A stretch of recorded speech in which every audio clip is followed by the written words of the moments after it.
கடமை வீரன் ஞானம் புகழும் கலைஞர் பேரன். கருப்பு சிவப்பு படையின் வீரன் களத்தில் வெல்லும் துணிச்சல்காரன் காலம் கொடுத்த கடமை வீரன் ஞானம் புகழும் கலைஞர் பேரன். திருக்குவளையின் வழியில் வந்த தமிழ் குருதி இளம் திராவிடருக்கு தலைமை தாங்கும் உதயநிதி.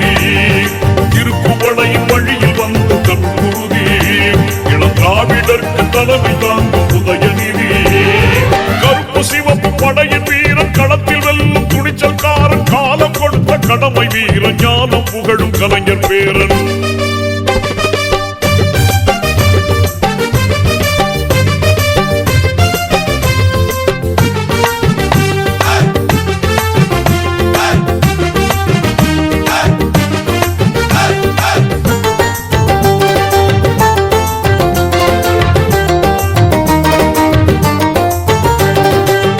லட்சிய தமிழனே இன்னல் துடைப்பவனே ஏழைகள் துயரங்கள் போக்க துடிப்பவனே